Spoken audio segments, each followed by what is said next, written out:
All right. Now the stalkers are gonna.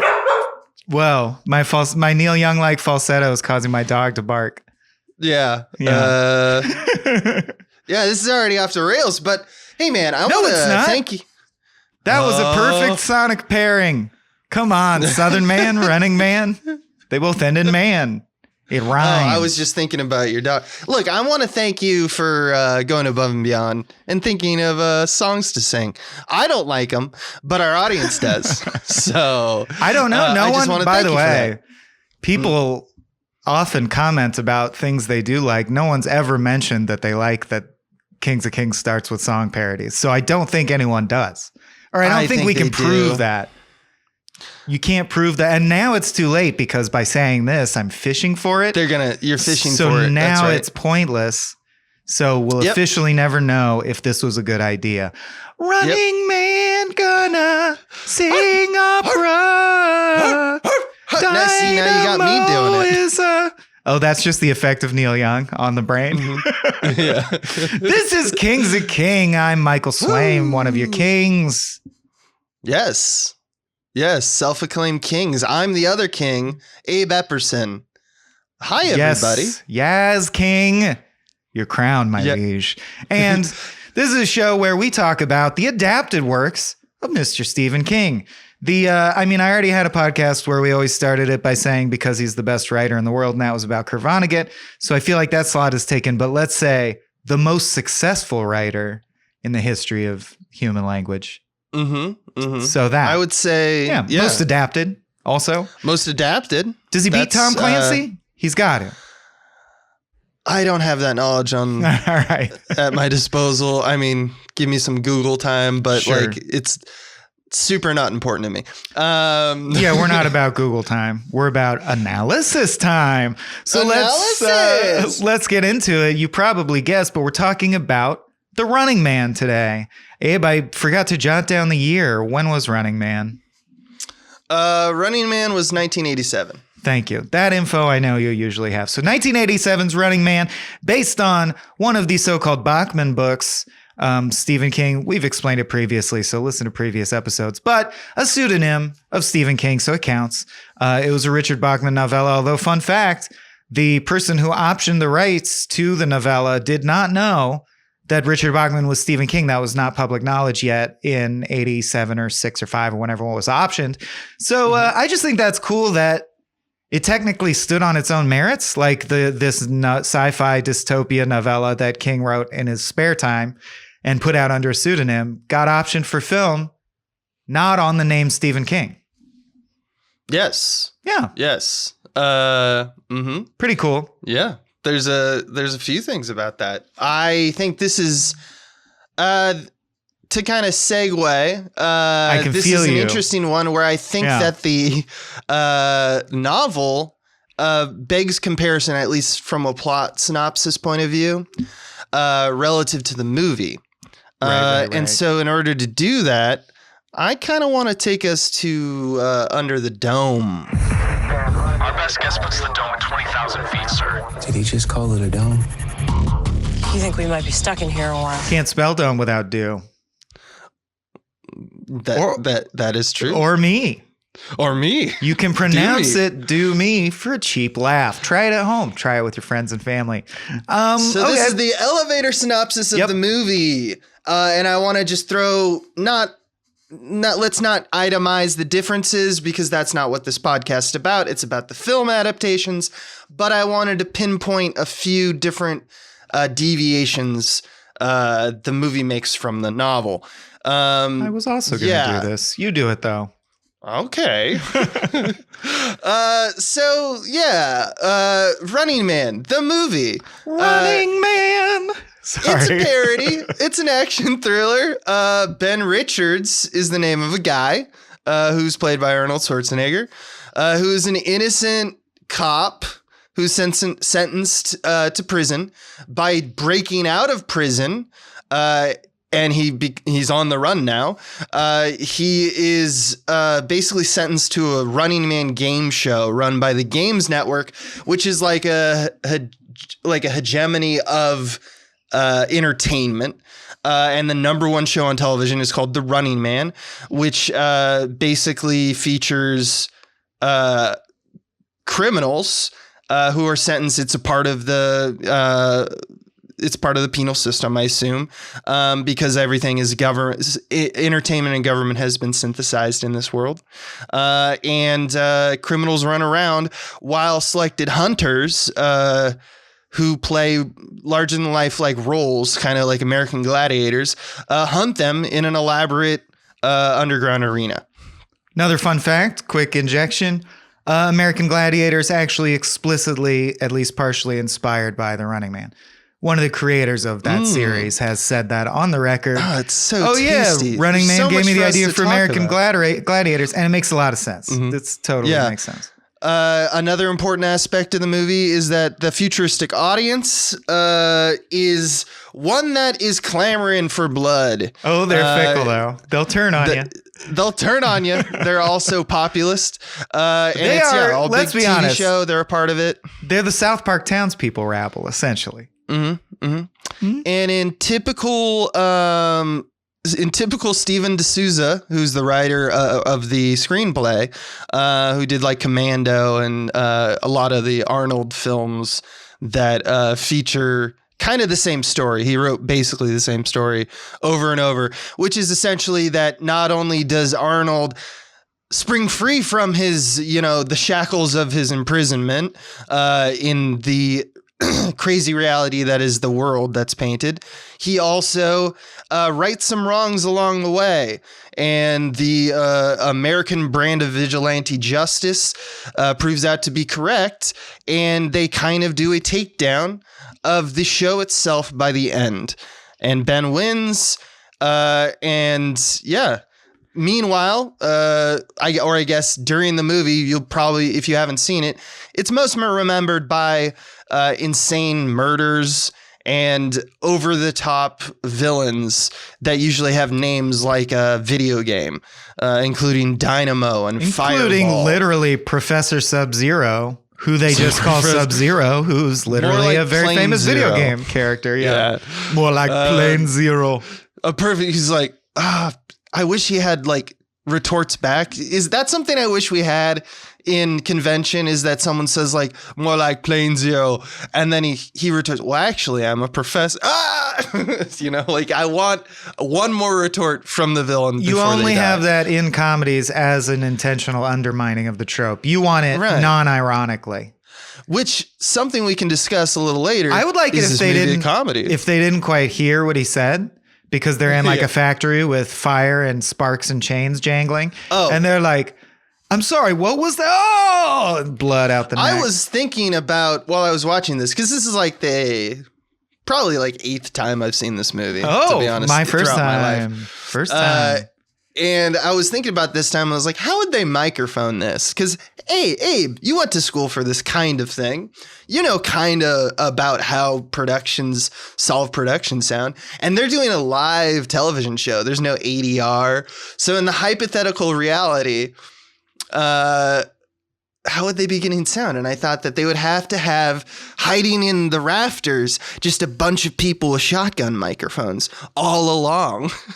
Like as they pass along, there's a little volley of microphones. This is not that interesting. Well, but It's you just mean what I think literally about. the technical challenges of the fact that most of the scenes are running. Mm-hmm. They're based on going down a length of hallway. It's like most of the sequences blocking wise. I think this is you'd not find under the that- dome. Yes, this is not under the dome. I'm getting grumpy face. Yeah. Okay. Talk about the book now. So in the novel, Ben Richards, his daughter needs medicine and his wife has resorted to prostitution. Outside in the world, this is just normal shit. And he signs up for the show to raise money. He's not a prisoner. He does this of his own volition because it's a great way, like winning the lottery, to get some money. So he's putting his life on the line for his daughter and his wife, and her dignity, et cetera, et cetera. In the movie, he's a framed police officer who's brought to the game after he breaks out of prison. In the book, it's a thing where you can volunteer, and he's just so desperate for money that he volunteers. in the novel, he travels all around the world and sends back footage. So he is a participant. He is More like the essentially Amazing a worker. Race. Yeah. He sends back footage and gets paid daily, along with like things like how many days he's survived, how many kills he's gotten, to accumulate more cash. But in the movie, it's only about survival, and it's restricted to this kind of a Death Race 2000 or Escape from New York-esque arena. Limited arena. It lasts 3 hours, battle royale style. Yeah.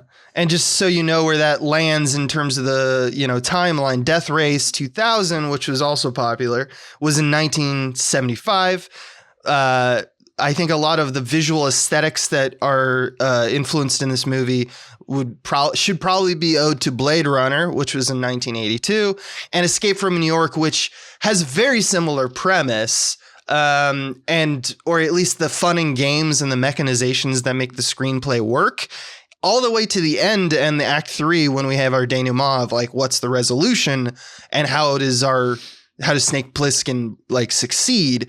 It's all approached that same way, and that was 1981, 6 years before this. So this is and like that the trope goes all the way back to Roman gladiators, and probably before that, it's the trope of putting bugs in a jar or putting some people under a dome and seeing who would win in a fight.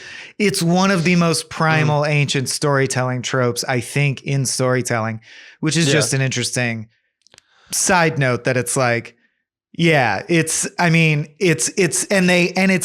interesting to me that this trope, the history of this trope as a mimetic idea in storytelling, is one of the most clear and well documented like genealogies of ideas. Everyone knows what it's about, even in this movie, which is a relatively straightforward, let's say, or dumb, let's also say, movie, meaning like it doesn't ask the audience to like follow a lot of sophisticated nonsense. Even they are like, we're like gladiators. Like everyone's fucking aware of the trope of corrupt society using the spectacle of violence to keep you distracted, and we love watching it. It's the WWE, it's gladiatorial combat. It's been around. And another one I want to throw out is Logan's Run, because specifically dystopic action movies or dystopic tales have this tendency, much like Fahrenheit 451 or 1984. You have these, I'm going to just be a worker bee. And that's where we start our movie. Right. One of his lines, regular guy. I'm not into politics. I'm into survival. By the end of the dystopic tale, he or she is the salvation, or has the kernel of the idea, or usually they resolve in the revolution has begun. And that's something that is, so it's kind of pulling from two spaces, but ultimately they play they play with each other very nicely, and it's been kind of done before. It's been done before, but they do play well in the sense that we imagine, and I think somewhat rightly so, if you see violence as at all like to be avoided, which most humans instinctively do, we see the fact that our society just does, by and large, public shootings aside, like stories about violence. Like an action movie is more humane of a societal outcropping than gladiatorial combat was. So if we ever went back to real gladiatorial combat, society would have to suck pretty hard for that to happen. So you see a lot of stories where it's like, how bad would things have to get before we started doing televised gladiatorial combat? Yeah. And the two distinctions I made with the novel that I want us to just keep in our head going, further.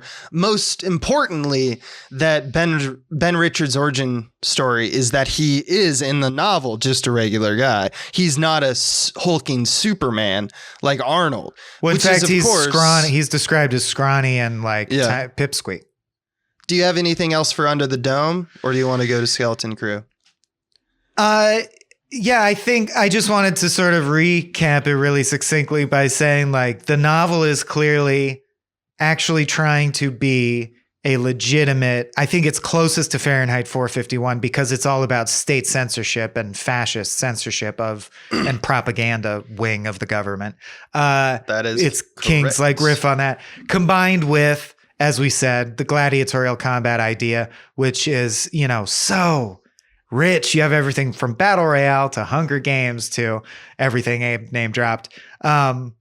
Whereas the movie is still on the same themes, but there's no cleaner comparison than two things that it specifically inspired, both American Gladiators, but also Smash TV, the dual stick shooter arcade game, which is basically this premise, but like just neon fucking mutants in the garbage fight. Escape from New York, very similar vibe. The movie is a lot more garish and a lot more, this is an Arnold Schwarzenegger vehicle. So they're just different beasts of a different nature. So we're going to be talking about the movie. That's all you hear about the book. But if you can imagine, the book is a little more grounded. And the other main difference, as Abe pointed out, is the contest takes place all over the world and lasts an indefinite amount of time. This movie version really added, it's an arena. It's like the fourth Harry Potter or Hunger Games or what have you. It's a little slalom of traps and shit. But yeah, that's all I got. Let's get into it. Let's get into Skeleton Crew. Something in the mist! Shut the doors! Shut the doors! This segment's about the creative team, and behind the scenes or any trivia we want to mention. Mainly their bones. Mainly the bones. Mainly that we talk find about in their the bones. ground. Yeah. We pull out. You and found any keep. good bones? Yeah, I found a few good bones in this one. The first one, I think, is we like to start, as all things start in this podcast, with King. Obviously, with the big digression with the protagonist, King's not going to like this one. So this falls in the category that he we've didn't seen set out time to and time write again. An Arnold Schwarzenegger action movie. Yeah. He don't like this one. And it's mainly because of Arnold. And I think that, we're going to get into it, but I think he has a very, very good argument for this one. Like, not that he doesn't have a good argument for other ones for not liking it. We covered Kubrick and, like the Shining ordeal. And there's validity on both sides in that argument to me because of what's the nature of the tale itself. This one is pretty clearly like there's a reason that the genre of dystopic thrillers or adventures kind of follow this paradigm, and it's not that it doesn't work, that the Running Man doesn't work, and sometimes we want to see like Arnold do the Arnold thing, but at this point in time, what Arnold's doing, what Steven D'Souza's doing, and the director Paul Michael Glaser is doing, who by the way is Starsky, if you didn't know. Oh, okay. Yeah, that's what he's famous for. You mean Starsky and Hutch? Yes. No. He's the director of this film. Oh, the actor amazing who was Starsky is the director. Yes. That's bizarre. Okay. They're Bizarski. doing a completely different thing here. They're dipping into an aspect that is, they're going for something else. Just say they're trying to capitalize on the Terminator. They're trying to. That's absolutely right. It's a cut rate Terminator swing. It's a interesting swing to at me. Terminator. Yeah. And I'll save it for it. But like, I think that there's a good argument for that. So let's just, I'm going to leave it at that and just say that, obviously, Stephen King didn't like this because they had issues with protagonists, but it's not protagonist deep. It goes on to what's the tale trying to say and why Stephen King is absolutely right. Well, any writer who had any serious point or was trying to write a dystopia that's actually like a societal warning or something they're really pissed about. And King said, this book was written by a young, angry man who was in love with the art and craft of writing. He also said he wrote it incredibly quickly. It took like 2 weeks instead of his usual 3-4 months per novel. So that bit about being a very angry young man makes me think he probably really cared about, like, there's a great Elvis Costello song, Radio, about the same thing, about government censorship and propaganda. And I'm sure he was really genuinely pissed about those things and very Tom Ryman-y about it and like principled about it. So anyone who cares about what they're writing is not going to think the ideal version is a bunch of WWE stars are going to take the idea and run with it. And this movie features, we'll get into it, but you gotta say, as someone who's watching this for the first time, there is a clear breakout stalker, and it is Dynamo, the opera singing, like obese dude with LED lights that look literally exactly like just lightning power. Yeah. And lightning. Yeah, he shoots lightning. He shocks you with his opera. Well, he sings opera and drives around in a little opera car. It's just insane. And we'll save it for it. But my point is, obviously, an author of Stephen King's pedigree is not going to think this was good. Right. By the way, did you know that I believe his name, Erlen van Liet de Jeu. Yeah, he's a real famous opera singer. I know. He's a singer. He sang for this role. That's why he was cast. Fucking not the only singer in this movie. Mick Fleetwood. Now we're talking about the bones I'm interested in. Yeah. Yeah, Star Trek The Next Generation, regular Mick Fleetwood. So I want to unpack this. It is definitely hinted at in the movie that Mick Fleetwood plays himself in the movie. This movie takes place in 2017, I believe, which is a whole love it. It's vague. It's between 17 and 19, depending on how long he was on the run. In the movie, he plays a resistance leader named Mick. And named Mick. So he's his own name. He's British. And when he meets Arnold, he says, "You're one of the cops who locked up all my friends, burned my songs." That's right, because Rhiannon will bring down a government. That's really the lyrics are too incendiary. The sultry tones of Stevie Nicks can't be had in this universe. The only song is Running Man.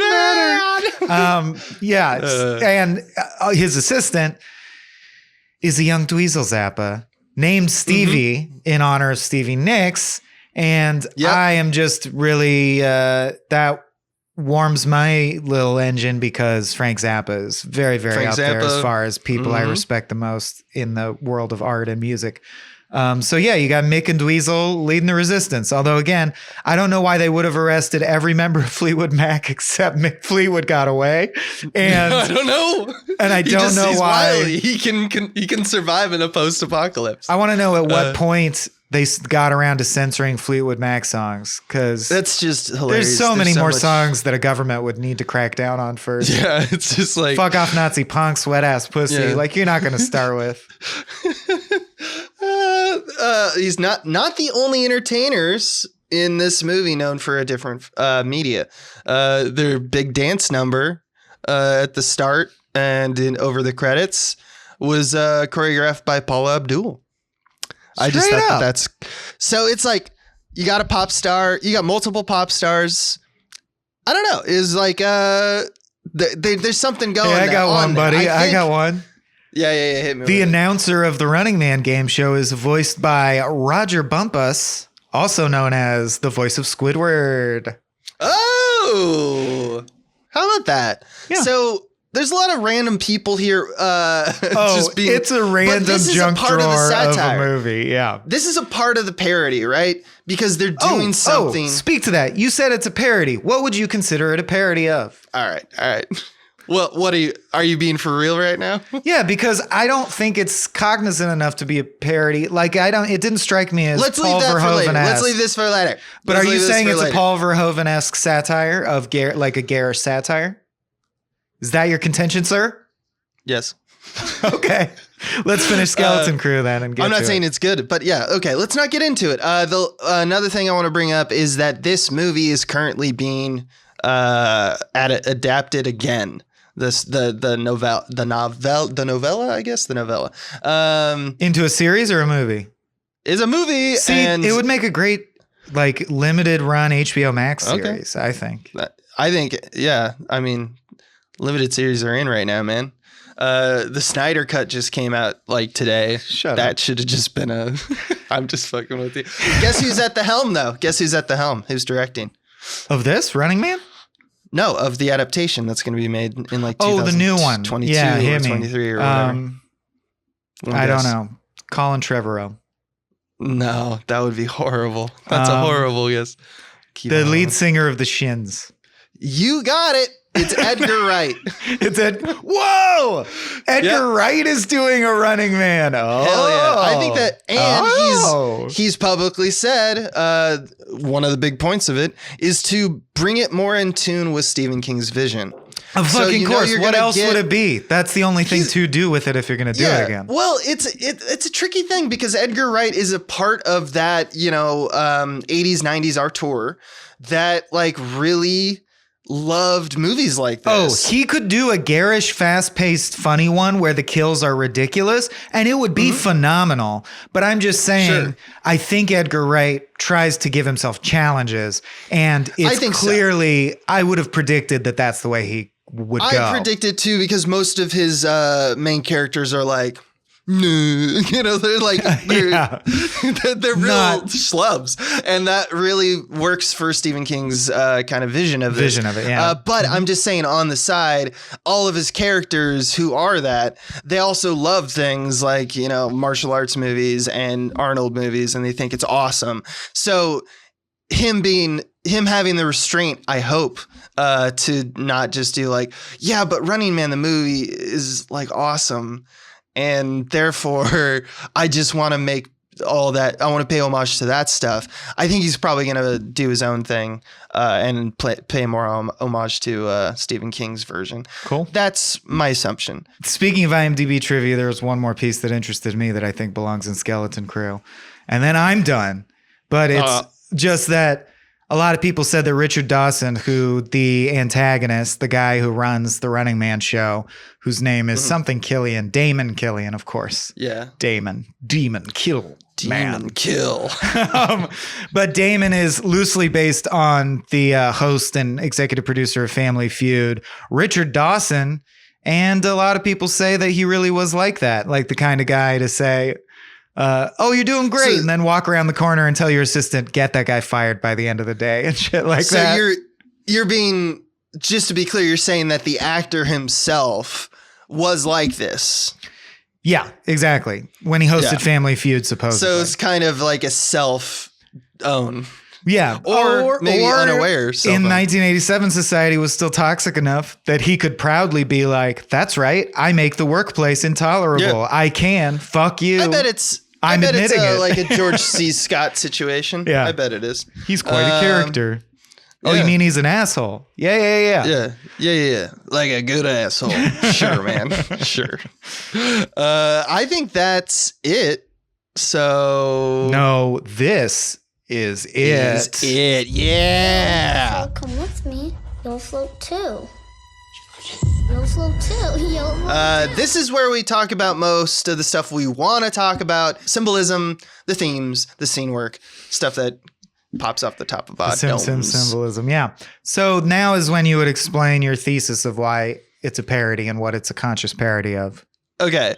So the difference in the film and the novel, one of the big things is it gives the ending less bite. King's novel is kind of aimed to be a biting satire of human indecency, right?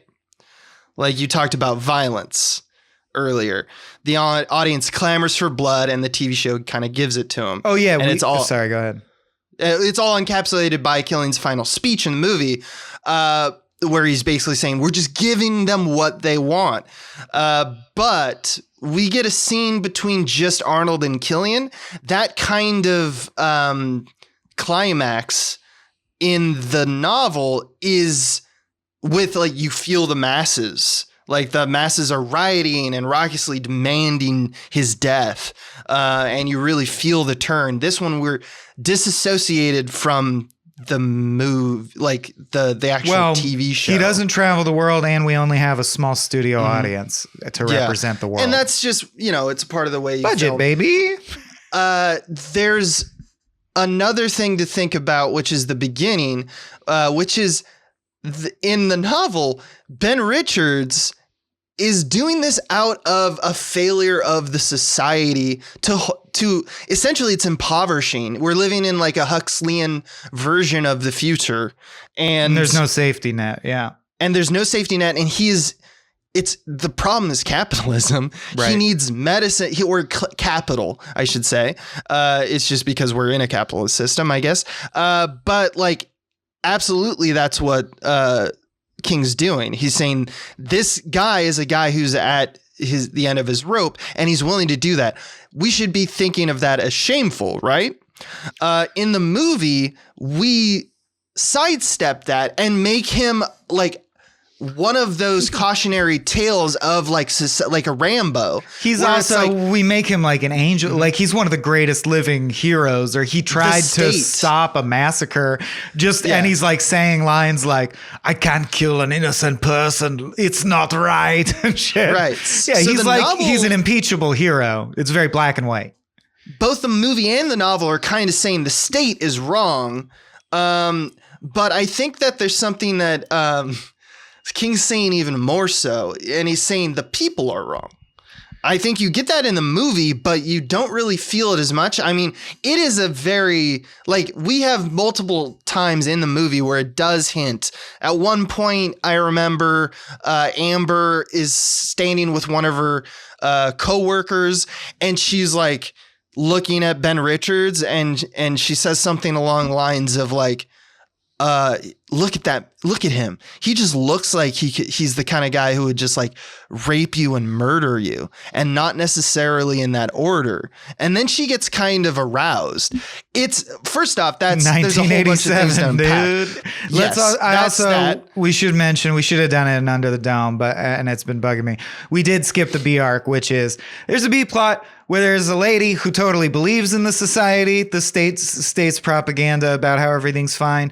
Through her interactions with Arnold, she starts to doubt it. She snoops around and helps uncover the fact that the society is corrupt. She gets kidnapped and put in the game with him. She and he are the last survivors. They kiss at the end of the movie. You know, that kind of action B arc. So that's who he's talking about when he says Amber. And they give it about as much effort as we give it in this podcast. Because it's 1987. But yeah, you're absolutely right. Although I do have like, my point is though that even I like that we have an Austrian dude and a Latinx person as the leads. That's kind of cool for 1987. Yeah. And she was in Predator 2 as well. We have multiple Predator peoples in this. Mm-hmm. Also, we forgot to shout out Yaphet Kotto. Rest in peace, Yaphet Kotto. Rest in peace. Died yesterday. Yeah. So unfortunate. And he is kind of the comrade, of the. He's a black friend who gets fridged. Let's be honest. It's still a 1987 action movie. True. Yeah. That is right. That happens. But back to my kind of point of, because even Amber is kind of complicit in her following of the unjust laws, but she does show a willingness to break them. She has black market clothing and says to him, like, everyone does it. Yeah, she's a hypocrite. That's not damning outright. In fact, it makes her sympathetic to the real plight, as you mentioned. But she is kind of already deconstructing the society itself in that gesture.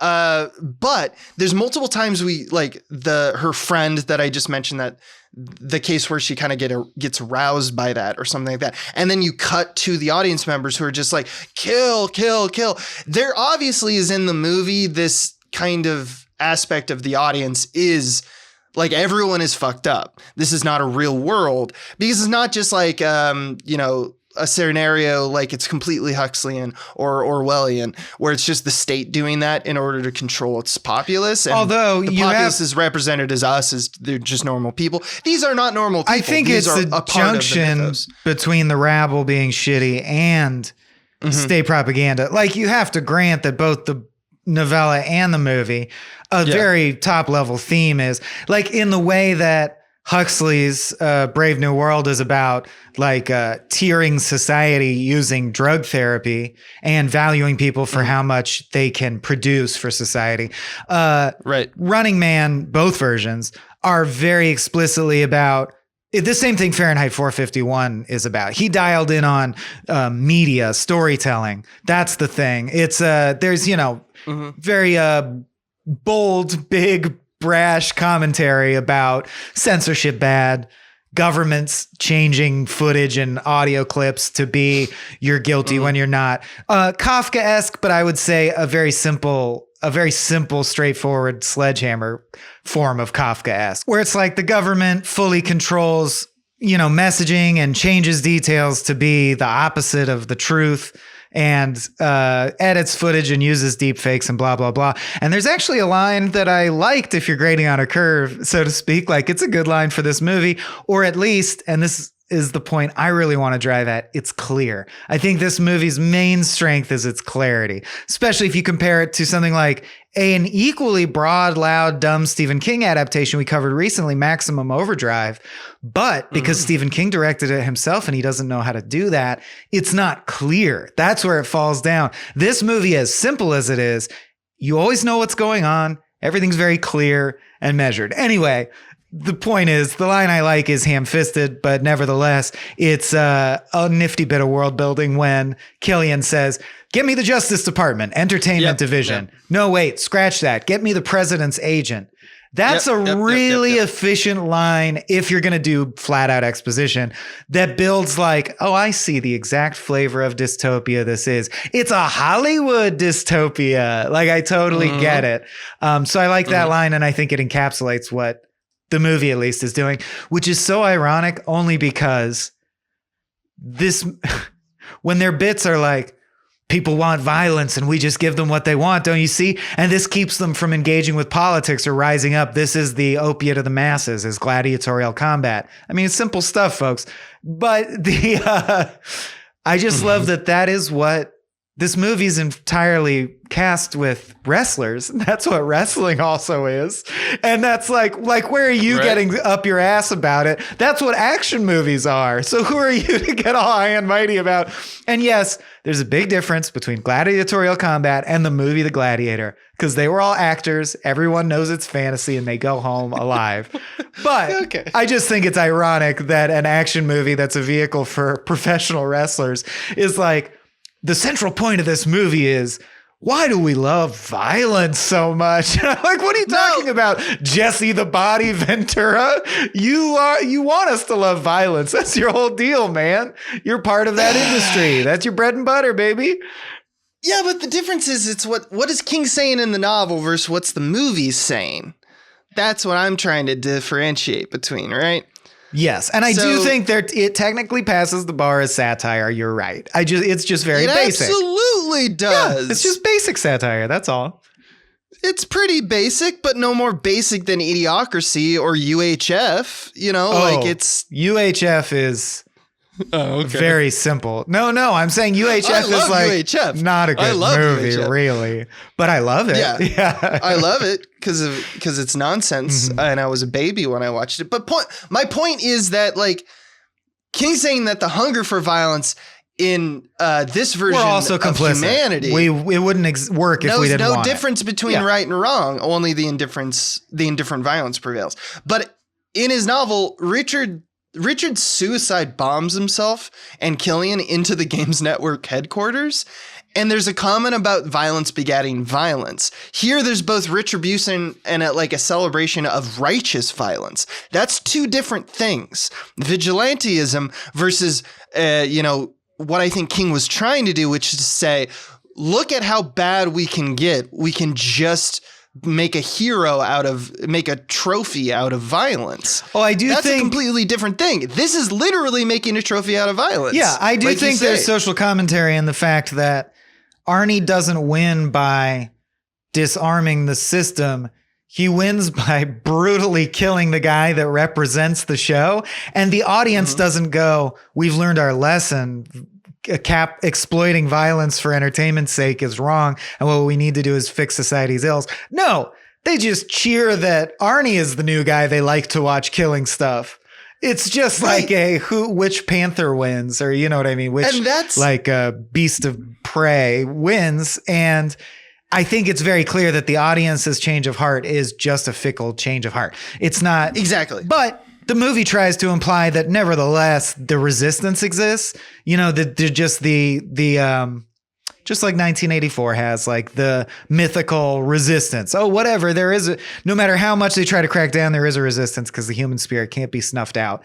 Which, by the way, I think is very interesting in that the novel 1984, the literal point of it, I mean, the last line is he truly loved Big Brother. And the big reveal of 1984, spoiler alert, is that even the resistance is propaganda fabricated by the government to distract from what they're really doing. Real shit. So basically, Orwell has said he wrote 1984 as an experiment to decide, do you think a system could be built that could so deeply defraud, pervert the human spirit and inclination toward freedom and transparency and truth, verifiable truth, that it could perpetuate itself eternally? Can you crush the human spirit completely?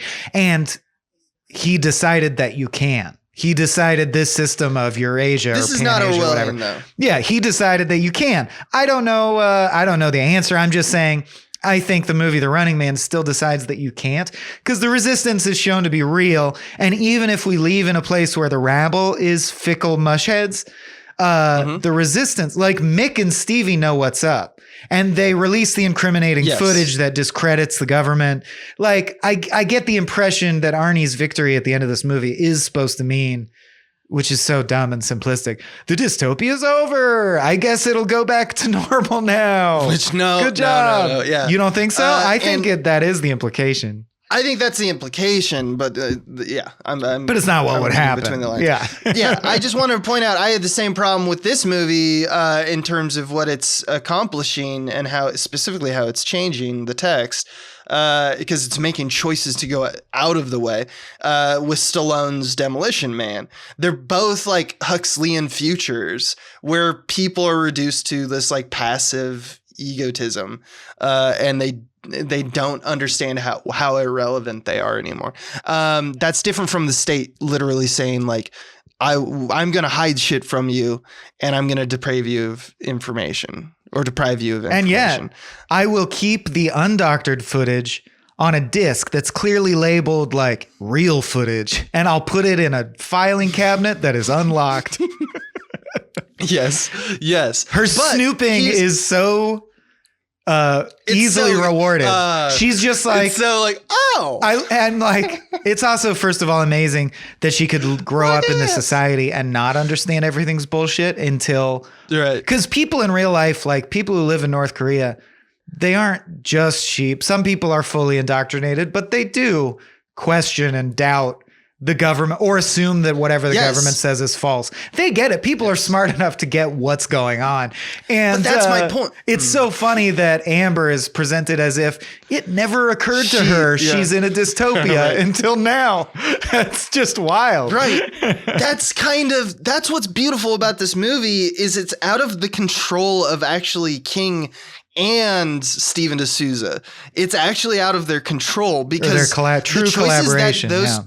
Those two people are making, aside from each other, reveals exactly that, though. It reveals that we are Amber. We are blind. I'm not just talking about the audience in the movie. I'm talking about the audience, us.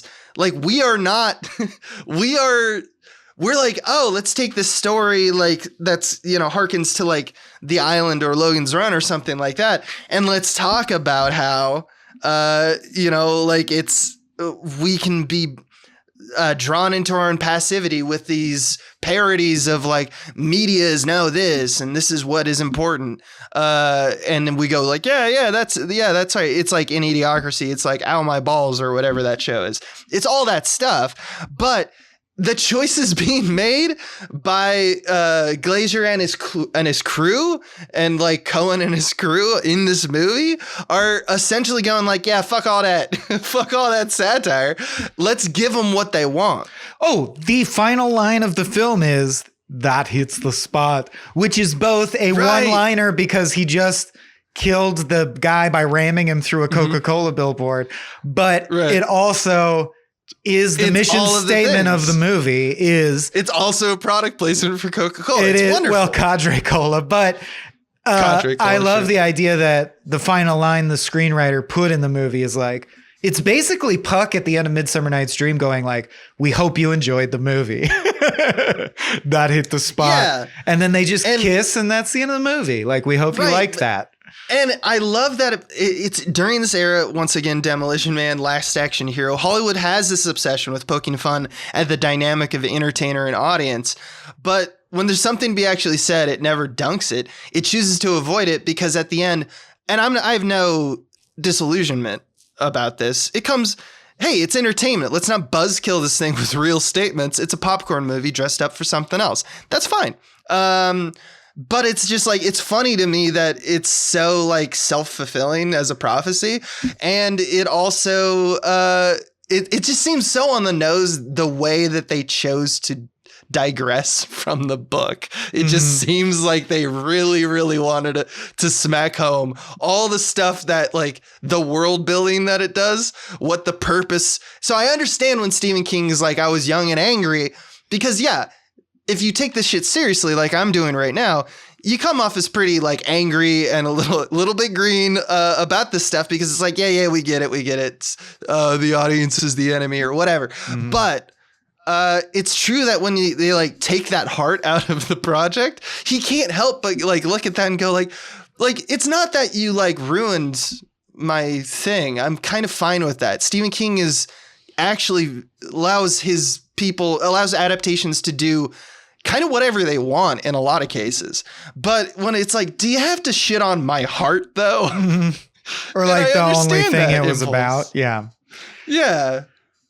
I don't know. That's interesting to me. It's like it's a little different from, I think it's closer to The Shining in terms of like why he disliked it, as opposed to, just like, you intentionally changed it to the opposite. I don't like that. Yeah, obviously, I'm not going to like that in principle. Yeah. Yeah. But once again, if we're going to be real here, he's still taking that money. I mean, this movie wants so badly to be Terminator that it includes the line, "Hey, Killian, I'll be back." God, it's like, it's so good. Money again, please. Yeah. There's so many good lines in this too that are just so bad that this is why I love this movie. And yet it's funny that as a child, the tone being so different, it still retains the core of being about what we've discovered King's main jam is, which is a perversion of the things that Americans value and see as innocuous. And in this case, it's television. As the horror. The horror behind, like they say in the movie, we wean our kids on television. We love television.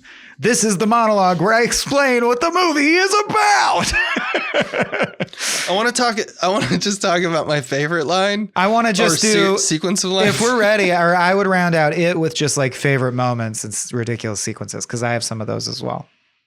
Yeah. I do want to say that my director brain was to. I just wanted to hear like there's kind of a decision in this movie that really shows how powerful film can be in terms of like manipulating your perception. And one of those things is I took delight in realizing how they treated Jesse Ventura in this movie, because he's like legitimately Superman. Like he's 6'5" and like 300 pounds. And he's called Captain shit. Freedom. Right. In this, he's Captain Freedom.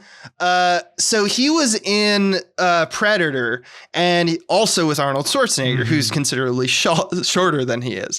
And John McTiernan shot that movie using inclines in camera and probably boxes, because that's sometimes you can get away with just putting someone on a box. Sometimes you can't. He wanted to make them look equal stature, because he didn't want Arnold to stand next to Jesse Ventura and look like a dwarf, So what happened is he was able to pull that off. Twins to bust that move out. Right. So John McTiernan, excellent job. Just you never even think about it, right? This director did the exact opposite, because he wanted to he just showed it as it was. Maybe it was lazy filmmaking. I don't think so. I think the whole point was to make Jesse Ventura's enormous in comparison to Schwarzenegger. I just thought that was kind of a cool little way in which they do that. I mean, we know that movies do that, but the way in which they did in this movie, where you have a lot of running around and you have actual fighting, you have to use doubles on all the shots. Like Tom Cruise is famously the size of a button or thimble, and we do all sorts of tricks to blow him up. Speaking of Tom Cruise, you know how Arnold's run in the beginning of this movie where he's like, he just books it. Yeah. It's like, he's really good at running. Like it's Tom Cruise. Tom Cruise is good at running too. Yeah. He looks good. Oh yeah. Yeah. When you watch it, like that guy runs. And I always thought Schwarzenegger, cause you never see him like outright running. You know, Tom Cruise holds an actual record for the longest continuous running shot from War of the Worlds. That makes sense. Yeah. War of the Worlds opener many where times it's a we've montage shot like a behind crane shot of him running. Oh, I know which one it is. It's Mission Impossible where he's running on it's War of the Worlds. War of the Worlds. Oh, it's War of the Worlds. Because there's a montage where the background keeps fading and changing, but to get the shot, he just ran and ran and ran. Leave it to Spielberg. Yeah. Loves those wonders. Anywho. Yeah. That's enough about that. I just want to point that out, that there's sometimes not making choices as directors plays into the playbook. So sure. Doesn't make you better. Can make you right though. I'm directing a sketch now that takes place in a Zoom call, and everyone logs on and looks crappy, which I like. And then my DP meticulously sets up their shots to look as quote unquote good as possible. And I hate it. I'm like, that's not funny, dude. We're trying to do the opposite. Right. Yeah. Just depends on your needs. I know what you mean. Yeah. I wanted to say one more thing about, because I opened up with capitalism a little bit. I just want to punctuate that point about the difference, because it's fascinating. Both the novel and the movie decry capitalism, but specifically the movie doesn't make a villain out of the fact that the system creates like these lost, impoverished remainders. We never talk about that. It's definitely all out for blood in terms of the active manipulators of the system. And both. Well, it's very loudly saying governments that lie to their people are evil. Mm-hmm. It says that very much, but you're right. Yeah. It shies away from saying. They're both all about corruption and the system being bad. But it doesn't the movie go into the streets and show people suffering because of systemic failures. Mm-hmm. That wouldn't be fun. It wouldn't be fun. And I guess that's just like both of my points kind of coming to a head. I'm ready to do fun quotes of my favorite moments, because that's what this kind of movie is about. Right? Let's alternate. He punches a guy in the nuts so hard that it lifts him up out of frame, and he says, "Give you a lift." That was one of mine. I also got another one in the fight. Yeah, go for it. This one's a back and forth. It's with Buzzsaw and Arnold, who's a man with a chainsaw as hands. And Buzzsaw says, "The saws are a part of me. I'm going to make a part of you." And then Arnold says, not a good line, "That's all right. Keep it." Yep. But the best part is then after Arnold says, "That's all right, keep it," he chainsaws him in the balls. Yep. And then very ball-focused Buzzsaw has my kill. favorite quote, which is how you it's not even my favorite because fuck this movie for doing this, but it's just really funny to see these two hulking men. As he's getting chainsawed in the balls, he falsettos and goes, and like that's how it works. He goes, and it's just like, it's a getting kicked in the balls joke, but with a chainsaw. It's literally cross the eyes, go, "Oh," and fall off the tree branch. But also imagine your balls are just getting ripped apart like chipmunks diving into a meatball by a chainsaw. Yeah. I like that Arnold, I don't like it per se, but there's a point where Arnold breaks into Amber's apartment, covers her mouth with his big meaty fist and says, "Don't make a sound. Do you understand? Who are you?" Dude, you just said don't make a sound and you're covering your mouth. You're yelling it. "Don't make a sound. Who are you? Explain yourself." We also get in Buzzsaw's kill after the fact when he reconvenes with Amber. She says, "What happened to Buzzsaw?" "He had to split." Mm-hmm, mm-hmm. At one point, he bluffs his way onto a plane without ever showing a ticket or his Lilu multipass or anything.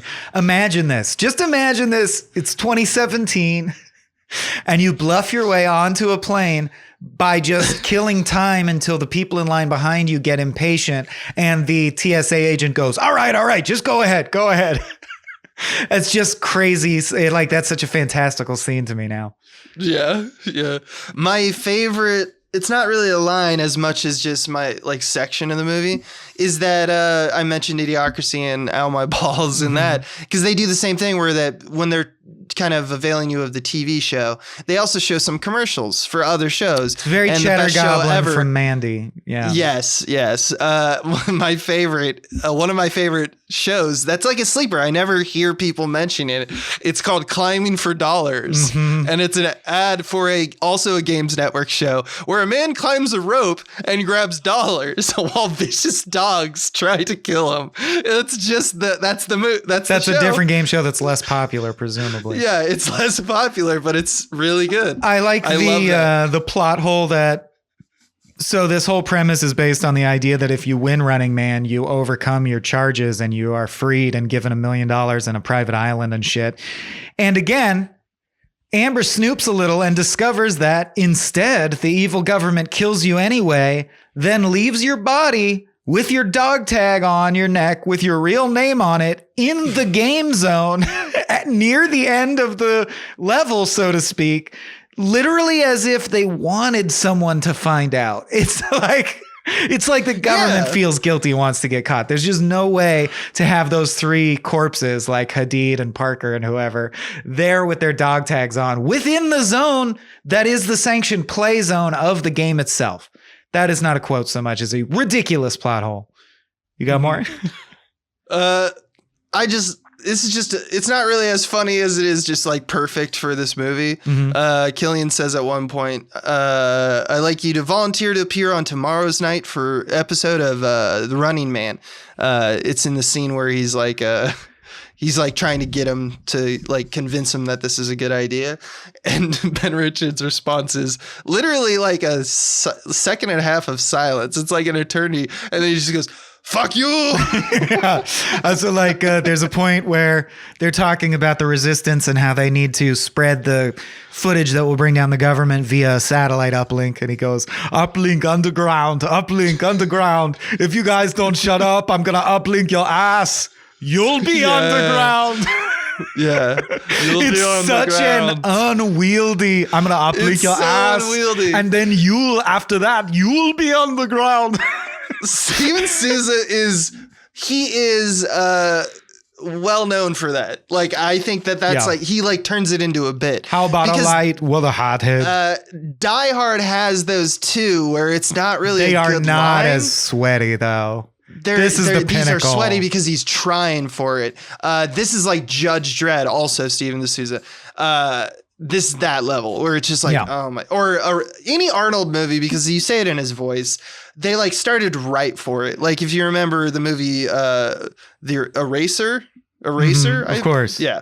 Where he goes like the sniper gun that can shoot so fast that it goes through everything. Based off a real life gun, by the way. But like, he kills a bunch of crocodiles. And he says, "Your luggage." You are luggage. Your luggage. A line though back and forth that I think is genuinely funny, and I would put in a screenplay of mine, is a villain arrives and Amber goes, "Jesus Christ," and he goes, "Guess again." Because it's not Jesus Christ, it's Fireball. It's Fireball. I love that they're all Arnold now. They also make a joke. A bunch of Arnolds. That's the same. This joke I first came across in Sam and Max, the original comics, because Sam would always ask Max the Naked Rabbit where he kept his badge and gun. And he'd say, "You don't want to know that." But they do that joke here where the incriminating footage that's on the disc that I said was in the unlocked cabinet, there's a plot hole that is insane, but then they retcon it because somehow Amber has been kidnapped. They've changed her clothes. They've sent her down a vacuum tube and a rocket sled, and she's gone through all this shit, and she still has the incriminating footage on a USB drive. Like she has it in her possession. But they do try to retcon it with, "Where did you hide that? It's none of your business." Assuming they mean that Yes. the crucial information that saves the world was smuggled in her vagina. Yes? Yes. Good to know. Classic movie joke. Yeah. Vagina's holding on to stuff. Yeah. And then my final note, I think you basically already encapsulated this, but it is true. Like at the end, the crowd cheers because he murdered someone. Isn't that bad? Isn't society still fucked in exactly the same way it was at the beginning of the movie? Right. Yeah, that's it for me. Although I feel like we're forgetting something. I did forget one thing, which is that this would make an amazing Disneyland or Universal Studios 4D show. Don't you think? Because Arnold, it's like you're the running man? You're the audience. No. You see, you get the fly girls dancing to Vangelis music. You get to watch clips on the big screens. And then the climax is Ben Richards, actually, an actor, a Disneyland stunt person, comes down the aisle and bursts in, and they do pyrotechnics on the stage. They kill a stuntman who's Richard Donner or whatever. I can't think of anyone's name. Heck yeah. Damon Killian. I just think this would make a good one of those. Richard Donner, filmmaker. Yeah. I like that idea a lot. Now like, I'm really legitimately, like with complete sincerity. Oh, that sounds absolutely. awesome. Like the Westworld stunt show, like a Running Man stunt show would kick ass. They should swing across the rafters and to do the whole thing. The Resistance could like conscript you and take the audience hostage. Get at me, Universal. Well, I mean, Universal, who doesn't own this? Did not. Yeah, you're right. All right. Get at me. But it doesn't own everything. It can just buy Warner Brothers land, land, that kind of thing. I don't know what's going on. But yeah, I don't know who actually owns it because I think it was its production companies are all defunct. I don't know who actually owns it at this point. But that would be fucking cool. Right? I think God. so. Yeah. Anyway. Should we make the leap to our final Let's do it. Section? I'm making my selection right now as we segue, so hit that segue. Okay. Well, there's not really a segue because I guess the thing that Michael's working on, as you mentioned that. I guess in that pause, you probably would have played it. Yeah. To The Stand. That's right. Time to make your stand. This is the section of the podcast that gets longer every time we do it because we just rank them because you goblins like that, I guess. I don't even know if you do anymore. But yeah, we rank them. This isn't a review show, but here we are. Yeah, I'll issue one correction. A lot of people mad that I assumed. Well, I said very clearly, I don't know why I'm saying this. I feel weird saying it. It's probably not true. I just think there's an odd pattern. A lot of people coming to support Sam Rockwell, saying just because he's played a character who says the N-word over and over doesn't mean he is racist. That's true. I have no proof about anything negative about Sam Rockwell. Of course, it's acting. I get it. But you take jobs. I mean, it's a question. I see both points. I'm just saying I have nothing against Sam Rockwell. And I hope he gets roles where he doesn't have to say the N-word. I think a lot of people just follow, I think actors especially get cues from, productions. Yeah. Because they're like, only recently have we really empowered the individuals, people who are displaying the roles or, writing the project or directing the project to really be like, I don't know, are we doing the right thing here? For the longest time, actors were just, this is okay because there's a group of people who in a room decided this is okay. And it's they the all scripted. Okay who am I to? It's the scripted line that I'm supposed. My job is to read the script. Yeah, I understand. Yeah. I just want people to know. We all understand. I get it. Yeah. I get it. Top or bottom? And that killed enough time for me to make my decision. Well, okay.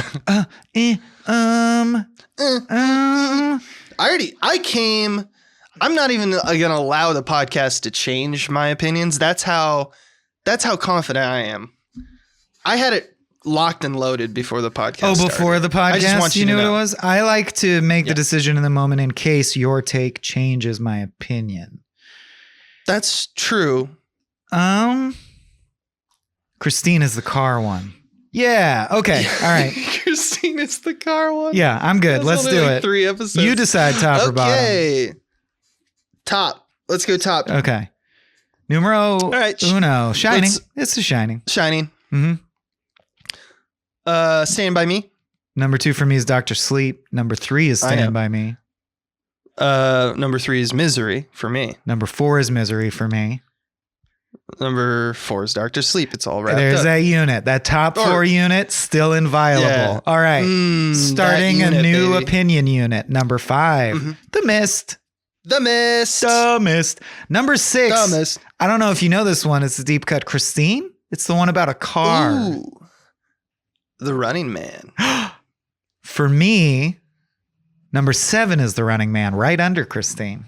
Ooh, so we put it kind of close. This is the biggest digression we've had. I put Green Mile in the middle of the pack. You hated this movie, but I put it in the middle pack because I think it's fine. it's whatever. So this is where It's you the Green this is Mile. where you It's- slide Green Mile. But now people know, I think people who are invested in Running Man now know Running Man for both of us was roughly middle of the pack. Better than I expected Middle it to upper. be. Middle to upper. Yeah. You go. Number 8 we're on, right? It's Thinner. I'm going with Christine there. Okay. Next, So number you're 9, putting Thinner a little higher. Dead Zone. I'm putting It. I like that one a lot more I than know you you do. do. I really didn't like it. Too long and boring. So for me, number 10 is It. And this, of course, is the TV series It, not the films, which we haven't covered yet. Mm-hmm. I put The Dead Zone. I just found that one really slowly paced. Number 11, Dreamcatcher. So much significantly higher. I thought it would forever be the bottom, but I have Dreamcatcher at 11. This journey has really surprised us. This is where I put Thinner. So I really thought low of Thinner. I thought Thinner was. I just can't help that. Like I have to not remind myself why I hated it. well-directed, and that it's just bothers you. directorially. Yeah. It's like Very just clumsily directed. fingernails on a chalkboard. To me. Yeah. It has a lot of like serious directing faux pas. I could see why you Yeah. especially would hate it. All right, number 12, Green Mile. Dreamcatcher. So we kind of think the same thing. I just have a Fair. weird SJW axe to grind against Green Mile, so I Fair put enough. it there for that reason. And bottom of the barrel, the one directed by the man himself, Stephen King, Maximum Stephen Overdrive. King's Maximum Overdrive. I love that we are Shining, the best movie still. Maximum Overdrive, the worst movie still. And I love that we this often guy's side on Yeah. King when it comes to like The Shining. Right. And I just think that that's funny is that it's a King podcast. He's the worst. He's rated in lowest. terms of direction, which makes sense because He's listening to this right now and a single tear is rolling and down his least favorite slab-like probably face. adaptation is our favorite adaptation.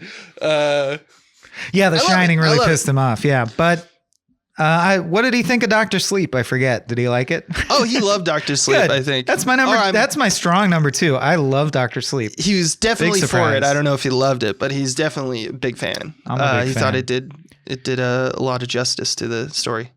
Cool. Uh, Well, that's 13. I like that the segment's becoming more and more useless and like long and laborious. I want it to I don't be. know. We're gonna have to The plan dress was that's the joke to me. See, the joke is when we're doing episode 100 and you're going. Number 55 is this movie. Who cares? Number 56. That's what I'm in it for. So you're saying, like the best comedy, the best bits are like SNL when they just keep doing the bit. More like longer Cody and Johnston's longer. stand-up. Fearlessness in the Wouldn't- face of booze. Wouldn't be prudent. Well, not at this juncture. All right, let's get out of here, dude. We're making those are some old SNL references too. Those are deep cuts, dude. Wouldn't be prudent. Running man gonna. Yeah, we're done. Sing us out, baby. Oh, let's say this though. I want to start saying this on our podcast, and we'll probably say this for a while. In case you missed Yes. it, we have we've opened a merch store. All the proceeds of that merch store will go towards producing our next indie feature. So if you want to make a one-time purchase and get a sweet Small Beans shirt, check out all our fresh fly designs over at TeePublic, teepublic.com/users/Small Beans store. Or, Google around for the Small Beans store on TeePublic. Yeah. And we haven't done... I just want to take this moment as well because we're, jumping outside. Are we plugging more stuff? The We podcast. got more? We got more? Bring it. No. This plug is just like if you stayed to the end here, you get the benefit of. We haven't done a lot of movie diaries recently on our Patreon for our feature, as you mentioned. But just a mini update, we're still doing it, and we're very excited. We haven't recorded a conversation with us. We've been discussing things that aren't for public consumption, but we'll get back to it. Yes. But the process has been very enjoyable. I love that you guys have been responding to us and talking to us and saying like what you like about like the fact that we're documenting the pre-production cycle of, a feature. And right now that's still it's still weird, but it's just, hopefully you keep enjoying that. So thank you all to our Patreons. If you're not a Patreon, please patronize us. Love you. This has been a Small Beans endeavor. We're a bunch of pals who make podcasts, sketches, music, web series, and movies. The Beans always have new ideas percolating, so make sure to check us out at patreon.com/smallbeans. That's patreon.com/smallbeans, where you can browse all of our current and past content, see what we've got planned in the future, and learn how your support can help the Small Beans grow into huge, giant monster beans. If you enjoyed this content module, please like, rate, subscribe, or tell a friend about us. We love you.